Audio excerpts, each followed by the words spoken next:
Good morning. Today we are going to be working with variance and standard deviation, which are part of statistics. Some of you guys might be taking statistics next year, and you're going to be dealing, this is basically just the basics of it. You're going to be dealing with more depth.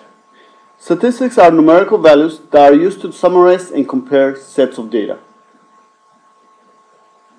There are two important types of statistics measures one of them is the measures of central tendency, and the other one is the measures of dispersion.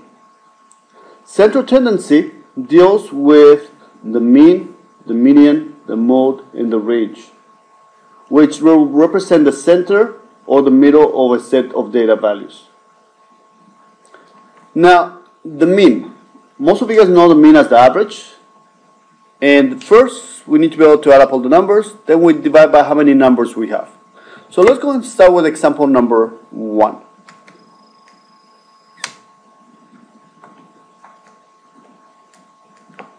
Example number 1, it says Vivian bought 6 lunches in the last 2 months. The prices she paid were $4, $3, $4.50, $3.25, $5.25, and $3. We need to be able to find the mean. So let's go and find the mean. The mean, we need to be able to add up all the numbers. So we're going to use a calculator for just this lesson. If we add up all the numbers, 4 plus 3 plus 450 plus 325 plus 525 plus 3, that will give you 23. Then we're going to divide it by how many numbers we have. We have a total of 6. So we're going to divide it by 6. And that will give you 23 divided by 6.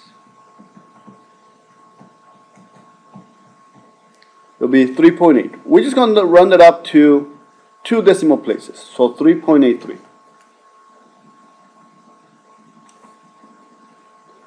Now let's go and find the median. So we found the mean. Now we're going to find the median. The median is, if you list out numbers order from the lowest to the highest, we're going to find the middle number, and that'll be the median. If it's an even number of numbers, so in this case we have 6 numbers, the median will be the average of both numbers that are in the middle. So first, let's go and list the numbers in order.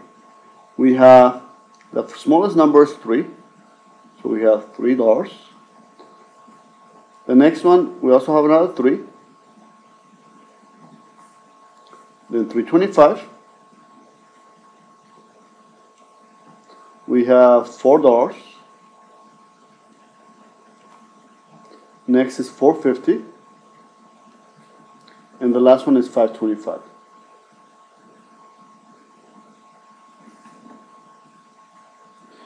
Now the middle number, we actually have 2 numbers in the middle. So we're going to take the average of both numbers. So 325 plus $4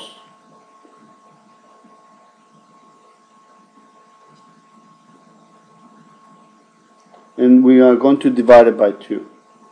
That will give me 3.25 plus 4, 7.25, and we're going to divide by 2. 7.25 divided by 2, and that'll be 3.63. You can just leave us 2 decimal places, will be perfect. Next will be the mode. The mode is the number that occurs most frequently. So which one repeats the most? So we only have the 3 that repeats twice. So in this case will be $3. And last will be the range. The range is the difference between the greatest and the least data values. So in this case, the smallest number is 3, the biggest number is 5.25. So we're going to subtract 5.25 minus the smallest number, which is 3, and that will be 2.25 will be your range. So those are part of the measures of central tendency. Now the other measure is measure of dispersion. We want to be able to find out how spread out the data is. So the other measure that we're going to be working with is measure of dispersion. It describes the typical difference between a data set of values and the mean. And we have this formula for the standard deviation. Standard deviation is sigma, and it's given by the square root of the difference between each number and the mean. So whenever you guys have x and little bar, that means the mean, the average. If you notice, it's on every single one of them. We gotta subtract the first one minus the average, the second one minus the average, all the way over to the last one minus the average. And that should be a little a. We're going to come back to the variance in a few minutes. So let's go and calculate the standard deviation for this set. It says you're training a triathlon. The miles that you ride your bicycle for 8 weeks are 17, 20, 16, 18, 22, 3, 19, and 20. Find the standard deviation. In order to find the standard deviation, the first thing that we need to do is to be able to find the mean. So let's go and find the mean. We're going to add up all the numbers, 17, 20, which will be 119. And then we're going to divide it by how many numbers we have, 2, 4, 6, 8. So if you add up all the numbers, it gives you 119. We're going to divide it by 8. 119 divided by 8. It's equal to 14.88. Now, for this purpose only, because we're going to be doing it by hand, we want to be able to approximate to or round it up to a whole number. So this will be 15. We're going to use the number 15 as the average. So whenever you're working on your homework, you want to be able to round it up to a whole number for the mean, for the average. So sigma, the standard deviation, will be the square root of the difference, and it's going to be divided of each of the numbers. So 17 and minus 15. Notice that they're subtracting. And we're going to divide by how many numbers do we have? 8. That is the n. Now let's go and start subtracting. Now I'm not going to write it down, I'm just going to do it in my head. Because we have a whole number, it makes it much easier. 17 minus 15 will be 2. We're going to square it. The next number, 20 minus 15 will be 5, and we're going to square it. The next number, 16 minus 15 will be 1, and we're going to square it.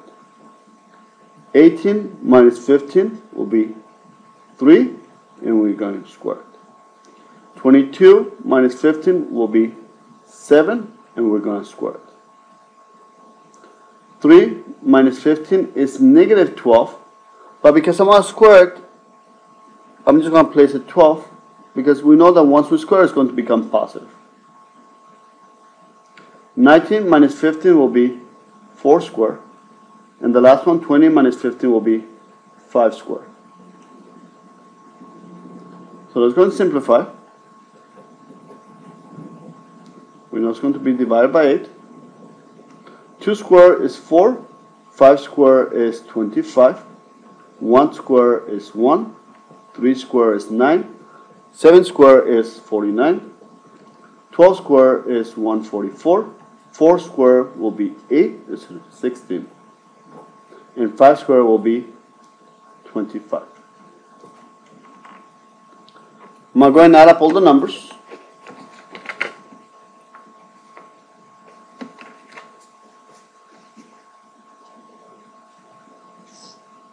Four plus 25 plus 1 plus 9 plus 49 plus 144 plus 16 plus 25. And that'll give me 273. Divided by 8. I'll go and divide it by 8. That'll be 34. 0.125. Then I'm going to take the square root of 34. I'm going to take the square root of the answer, and that'll give me 5.84. So my standard deviation is approximately 5.84. Let's write it down. Standard deviation is approximately 5.84. And remember that we rounded up here, so we have to use approximation. Another thing that we also need to be able to find is the variance.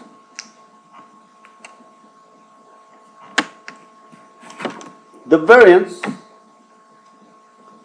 is the average square deviation. So we basically have to just square the standard deviation. But instead of squaring it, I'm going to go and grab the number before we actually took the square root. So the variance will be the number before we take the square root. Or if you want, you can just square 5.84, which will give you approximately 34.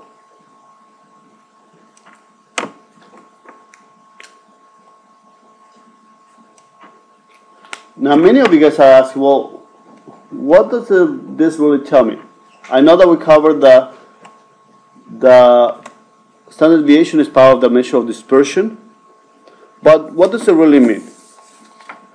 Now, suppose that we have, and I usually do this in extra activity in past years, and we are going to be doing this in a few weeks, but let's go and cover it for now. If there are 3 classes, and there are 7 students in each class, and these are the scores for the last chapter test for each of the students. So one student got 30%, another one got 70, 83, 53, 95%, 73%, 93% for period 1. On period 2, we also have 7 students that took the test, and these are their scores. Period 3, these are the scores for period 3, 7 students as well. If we go and plot each of those values, so for period 1, 30, that's right here, 70 here, 83, 53, 95, 73, and 93 is right here. That will be how spread out the data. And that if we calculate the average for this first one, that is 71. Now, if we do the same thing for period 2, we plot each of those scores. The average happens to be 71 as well. And we take the average, or we plot each of those points on the very last one.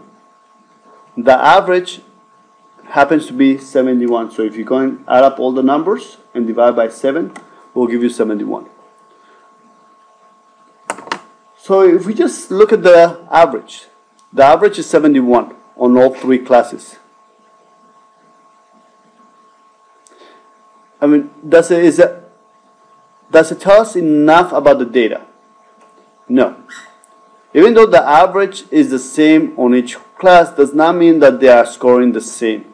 We have to look at the standard deviation to be able to say, how spread out the data is. Over here, the scores range from 30 to 95, and they are spread out throughout. On period 2, none of them are getting below a 55 and or above 88.